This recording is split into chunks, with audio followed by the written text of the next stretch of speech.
Packers and Bears. I like the Bears at home. Lousy weather, +1.5. Bears have the number 3 rush offense. Don't turn the ball over. Better O-line, better run game, lousy weather. Forget vertical passing. I like the Bears.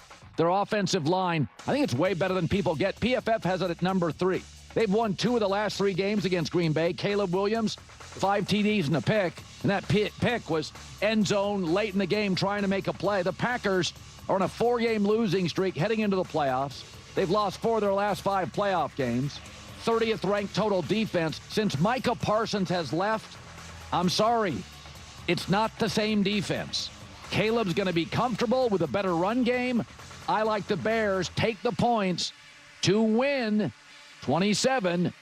Wow, it's a high-scoring game, baby. Let's go. I'm going to be live streaming this game, so please make sure to check out the live stream. I still haven't figured out. Let me know what you guys want.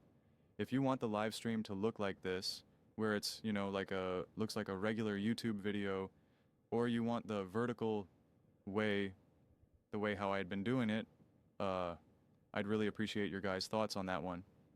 What you guys enjoy more. But yeah, this game, it's arrived. It's arrived. We're here for it. First off, Colin said they've won 2 out of their last 3 games. I don't care. I mean, aren't we just talking about like this season? I mean, who the heck cares about last season? What the heck? Like what that has nothing to do with anything.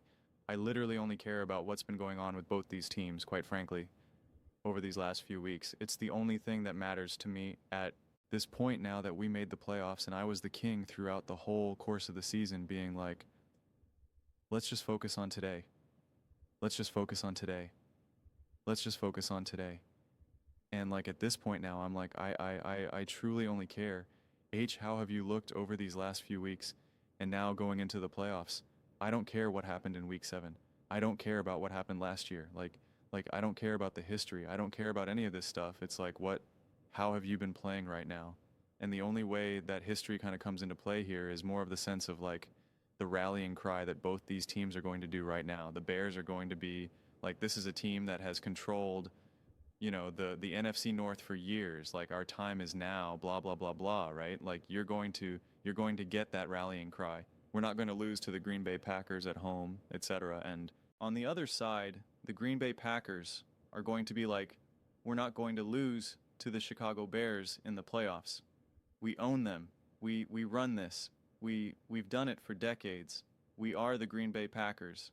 You know, their little brother, and we're going to keep them that way. So, like, everyone's going to be fired up in that regard, which is why I was excited for this game, which is why I said I want the Packers to play the Bears and the Bears to play the Packers rather than the Packers and the Eagles, or the Bears and the Eagles, at least like in round 1. Because it's like this game, no matter how it unfolds, no one's going to wave the flag. No one is. It's a lot easier to do that if you're playing the 49ers, the Eagle, you know, whatever it may be. It's just, I don't know, but you're not going to check out in this game. You're just not. And every player is just going to do all that they possibly can do to come away with this win. So, I mean, this could be the most intense game of the entire playoff run right now. So, that's what makes this game so exciting to me. I mean, it will be interesting because Colin's talking about what this game is going to look like, you know, especially from the Bears' perspective, being able to run, how bad the defense has been for the Packers. And it's like, well, the defense got those numbers got inflated from a poor perspective for the Packers, mainly because of what happened against Derrick Henry and the Baltimore Ravens. But here's the reality. None of that matters because you're playing each other and you've already played each other. That's the thing. We could talk about that if the Packers and the Bears hadn't played each other, or they did, but it was like week 2 and week 8 or something. But it's like, no, they played each other recently, and ultimately that's all that matters. How you look against each other, I don't care what the Bears looked like against even the Lions. And I actually will, you and I, in this video, I'll use it as a reference point. Honestly, I will, and it will sound contradictory, but I'll hopefully do my best to make sense of it. And same thing with the Packers. It's like, I don't care what you looked like against the Ravens. Like, that doesn't mean anything. I don't care that you did that. Like, that was against the Ravens. This is against the Bears. They're just different games at different times right now.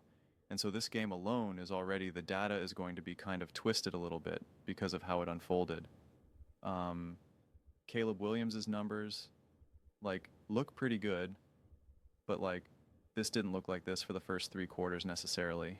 And, then obviously he doesn't really show the plays in the fourth overtime, et cetera, et cetera.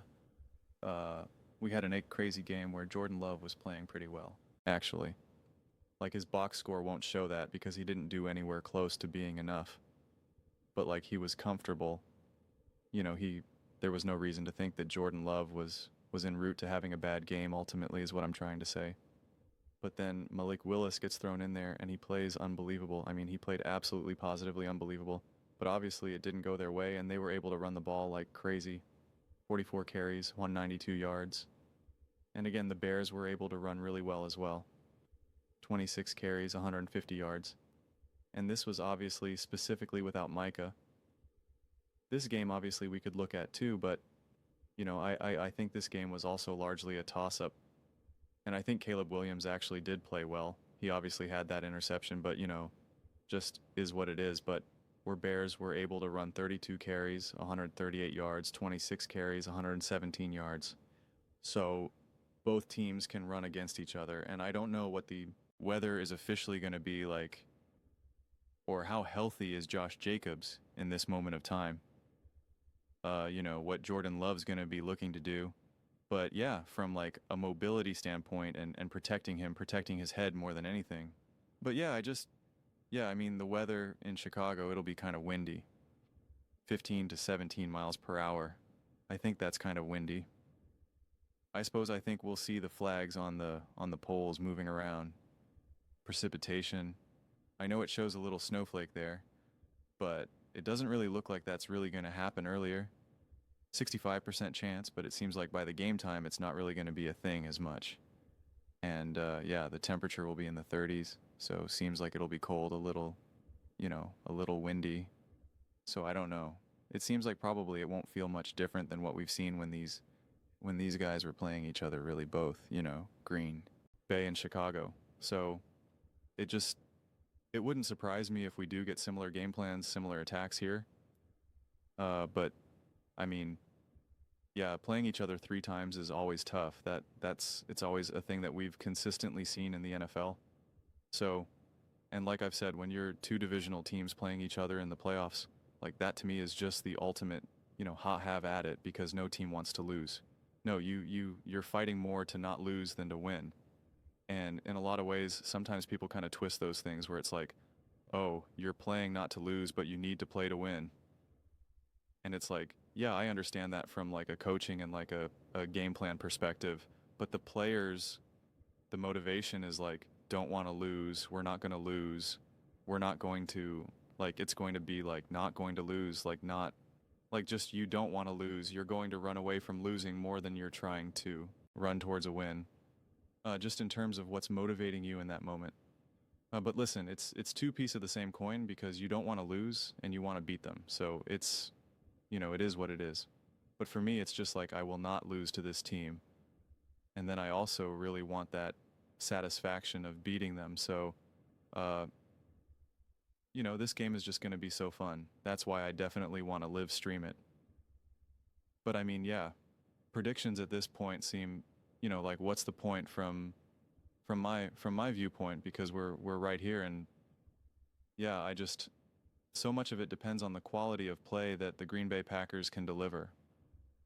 And I know Nick Wright floated the idea that Caleb could struggle in his first playoff game. That first playoff games can get a little weird, and for quarterbacks and whatnot.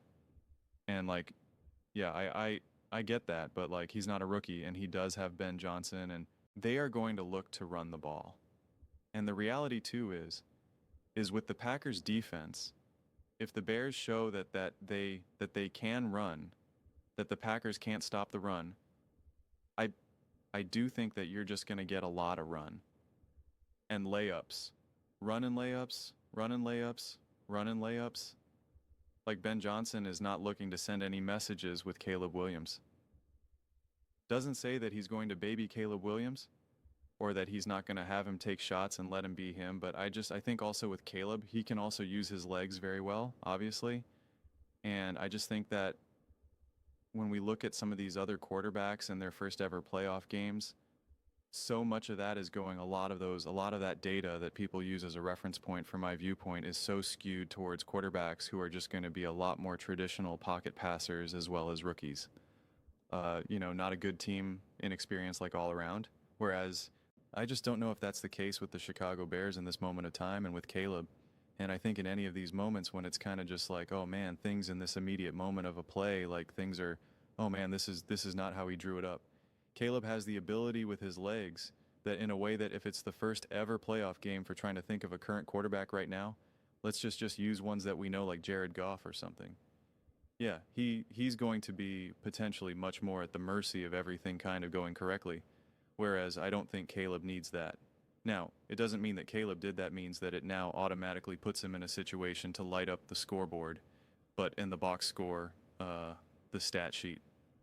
But I just think, though, that it makes it a lot easier for Caleb at the very least to not be the disaster, to not be the guy just had 2 interceptions and a fumble, right? I think even if he's just, even if there's a couple back-to-back plays where he misses someone, which he does all the time, right? He's not the most accurate quarterback because of his ability with the legs, because of their ability, Ben Johnson to be able to run the ball and to just scheme up a screen pass that goes for 25 yards. Because Ben Johnson can scheme those with such regularity. I don't see the potential for things to just really unravel unless Caleb Williams truly does have a deer in headlights moment. He's trying to scramble, and he gets his hand caught in the cookie jar, and now it's a huge sack, or it's the worst thing. It's a strip sack, and it gets recovered by Green Bay, or he throws 1 interception, and now because of that, he's it is a true unraveling that we can really just be like, Caleb did not handle that moment. He didn't just get beat, he clearly was overwhelmed, trying to do too much, etc., etc., etc., etc. But if that's not the case, and he's just no, then I think he'll be able to endure any of the ups and downs that a first playoff game can bring, not only because of what Ben Johnson has to offer him, but also what Caleb individually can bring as well. So yeah, man, Chicago Bears versus the Green Bay Packers. It is pretty crazy. The Packers are favored on the road playoffs. The 7 seed against the 2 seed. That is fascinating. That is fascinating. Preliminary thoughts. I read every single comment, so whether you agree with me or disagree with me, either way, let's get in some discussions. Let's get into some fights. But ultimately, let's just have some fun. And please do consider subscribing. We're building an amazing community here, and absolutely love to see you part of it. I want to build something that we all generally feel connected to, something that we're really excited to be part of. I think we're well on our way to doing it. Please don't forget to give this video a thumbs up, as it really does help the visibility and the algorithm. Thank you so much.